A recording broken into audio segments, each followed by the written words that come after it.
অল্প কিছুক্ষণ আগে পতেঙ্গার কাঠগড় বাজার সংলগ্ন এলাকায় একটি ভয়াবহ দুর্ঘটনার শিকার হই। কিছু প্রয়োজনীয় জিনিস কেনার জন্য বাজারে গিয়েছিলাম। গিয়ে দেখি সময় হওয়ার আগেই যাওয়ার কারণে দোকানগুলো এখনো বন্ধ। তাই হয়তো কিছুক্ষণ অপেক্ষা করতে হবে, না হয় আবারও চলে আসতে হবে।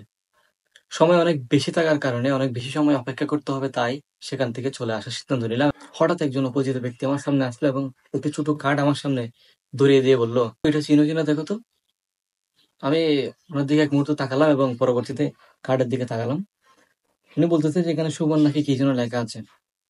আমি সুমন নামের কোনো কিছু দেখতে পেলাম না। শুধু সুমন নয়, সেখানে আমি দন্তিয়ার স পর্যন্ত দেখতে পাইনি। এর ফলে আমার কিছুটা সন্দেহ হয় এবং আমি কাগজটা একটু দূরে নিলাম, কার্ডটা একটু দূরে নিলাম এবং দূরে নিয়ে দেখতে লাগলাম। 1 থেকে 2 সেকেন্ডের মাথায় নাক দিয়ে যে গন্ধটা ঢুকতেছে, নাক দিয়ে গন্ধটা শুরু থেকে পাচ্ছিলাম আমি, কিন্তু প্রথমে এটা পাত্তা দিই নাই। প্রথমে মনে করছি এটা কোনো পারফিউম, কোনো উন্নত মানের পারফিউম হইতে পারে। বাট পরবর্তীতে আমি লক্ষ্য করতেছি যে এটা পারফিউম না, এটা এমন কিছু যাতে করে আমার মাথা ঘুরতেছে আস্তে আস্তে। এখনো এই যে ঘ্রাণটা যে আমার নাকের মধ্যে ঢুকছে, আমার মনে হচ্ছে এখনো ঢুকতেছে এবং এটা নেশা জাতীয়র মতো হয়ে গেছে, আমার এখনো ঘুম পাচ্ছে। তো আমি যখন মাথা ঘুরানোটি টের পেলাম, তখন আমি ওনাকে এটা ধরিয়ে দিয়ে তাড়াতাড়ি করে সেখান থেকে চলে আসতে লাগলাম। যখন একটা পা সামনে দিলাম, এই অবস্থায় মাথার মূল যে চক্করটা দিয়ে উঠলো। মানে মাথা আমাকে বলতেছে তখন সেখানে যে, তোমার এখন যাওয়ার সময় না, তুমি এখানে এখন নিরাপদ আছো, এখানে বসে থাকো বা এখানে দাঁড়িয়ে থাকো। তা আমি তো জানি এখানে আমি নিরাপদ না এবং নিরাপদ থাকার কোনো প্রশ্নই ওঠে না। আশেপাশে এর অনেক অনেক মানুষও আছে, আমি বুঝতে পারতেছি বিষয়গুলো। মানে সাহায্য তখন আল্লাহ করতে পারে। এই অবস্থায় কারো কাছ থেকে সাহায্য চাওয়া, এখানে সেখানে কারো কাছ থেকে সাহায্য চাওয়া বড়ই বিপজ্জনক। কারণ এই অবস্থায় যদি আমি কারো কাছ থেকে সাহায্য চাই, সে আমাকে সোজা বলবে যে তোমার এখন অবস্থা ভয়াবহ, এখন তোমাকে নিয়ে যেতে হবে হসপিটালে বা কোনো ডাক্তারের কাছে, চলো আমরা এই ডাক্তারের কাছে যাই। এবং পরিশেষে আমি এখানে মুসলিমাত কিরির আহমদ জামা মসজিদে এসে সেখানে উন্মুক্ত পুকুরে আমি মুখটা ধুই, মুখটা দিয়ে এসে ঘুরতে থাকা মাথা নিয়ে বাসায় চলে আসি। তো এটা কোনো আসলে কিচ্ছা কাহিনীর গল্প না, কোনো কাল্পনিক গল্প না, এটা এটা একটা বাস্তব ঘটনা, আজকের ঘটনা। এবং এই বাস্তব ঘটনাটা শুধু আমার সাথে না, পৃথিবীর এবং বাংলাদেশের বিভিন্ন অঞ্চলে বিভিন্ন সময়ে বিভিন্নভাবে এ ধরনের ঘটনাগুলো ঘটতেছে। অপহরণ প্রতিনিয়ত হচ্ছে, আমরা জানিও না যে অপহরণ হচ্ছে। কেন জানি না? কারণ আমরা মনে করতেছি একটা শিশু বা একটা কিশোর অপহরণ হইলো, like আমার বয়সী, তখন সবাই বলবে যে সে হয়তো বা পরিবারের সাথে রাগ করছে, অভিমান করছে, চলে গেছে, পড়ালেখার চাপ সামলাতে না পেরে চলে গেছে। এবং কিছুদিন আগে ইন্টারনেটের মধ্যে একটা ভিডিও দেখতেছিলাম, একজন পুলিশ কিংবা ডিবি অফিসারের। তিনি বলতেছিলেন যে, তোমাকে শুধু একটা কাগজ দেখানো হবে, একটা কাগজ দেখিয়ে তোমাকে জিজ্ঞেস করা হবে ঠিকানাটা কোথায়।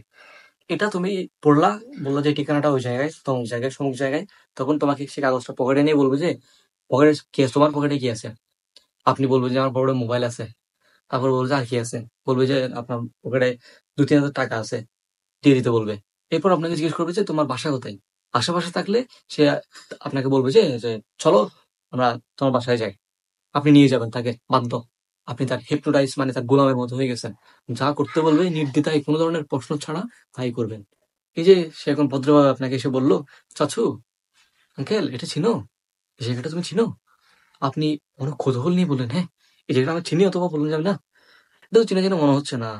আবার সে আপনাকে আবার দেখালো, বললো যে দেখো তো ভালো করে একটু, এখানে কি লেখা আছে, এটা চিনো কিনা। আপনি বললো যে না, এটা তো চিনি মনে হচ্ছে না। ভদ্রতার সাথে আপনাকে একটা চিঠি দিল, চিঠিটা আপনি পড়লেন, তার প্রেমে পাগল হইলেন। এরপর আপনি তার কথা মতো চলতে লাগলেন, সে যেভাবে বলতেছে সেভাবে করতে লাগলেন। সে আপনাকে বললো যে গাড়িতে ওঠো, উঠলেন, গাড়িতে বসলেন। এরপর আপনি চলে গেলেন একটা লং ড্রাইভে চলে গেলেন। হ্যাঁ, প্রাকৃতিক দৃশ্য দেখতে দেখতে কুলে কিন্ডি টিন্ডি সবগুলো বিক্রি করে সে আপনাকে মাটির নিচে পুঁতে ফেলবে। ইজি ব্রো, শুধু 10-20 লাখ টাকা কামাবে আপনি কুলে, এরপর আপনাকে আবার প্যাকেজিং করে আপনাকে মাটির নিচে ফেলাই দিবে। That's it. এখন এগুলো কমানোর জন্য দেশকে দোষারোপ করা, দেশের মানুষকে দোষারোপ করা কোনোটাই সম্ভব না। কারণ আপনি যেখানে যান, পৃথিবীর যেখানে যান, প্রত্যেকটা স্থানে এরকমটা হবেই। সে কারণে নিজেকে সচেতন থাকতে হবে সবসময়। প্রথমে নিজে সচেতন হন এবং অন্যকে সচেতন রাখুন। এটি আপনার দায়িত্বের মধ্যে পড়ে। একজন ভালো মানুষ হিসেবে অন্যকে ভালো উপদেশ দেওয়া, ভালো কিছু শিখিয়ে দেওয়া, ভালো কিছু জানিয়ে দেওয়া, ভালো কিছুর দিকে যাওয়ার পরামর্শ দেওয়া অবশ্যই একজন ভালো মানুষের ভালো একটা গুণ এবং ভালো একটা দায়িত্ব। সেক্ষেত্রে জনস্বার্থে আপনি ভিডিওটা শেয়ার করে রাখুন আপনার টাইমলাইনে এবং আপনার বন্ধুদেরকে এ বিষয়ে জানিয়ে দিন। হয়তোবা আপনার সন্তানও বিপদে পড়তে পারে। এরকম বিপদে সে কিভাবে ফিরে আসবে সেটা তাকে নির্ধারণ করতে হবে। প্রত্যেকটা পরিস্থিতি কিন্তু ভিন্ন হয়। বিপদ কিন্তু সবসময় আসে না, হঠাৎ আসে। সে সময়ের জন্য প্রস্তুত থাকতে হয়, না হলে জীবনটাই হারাতে হয়।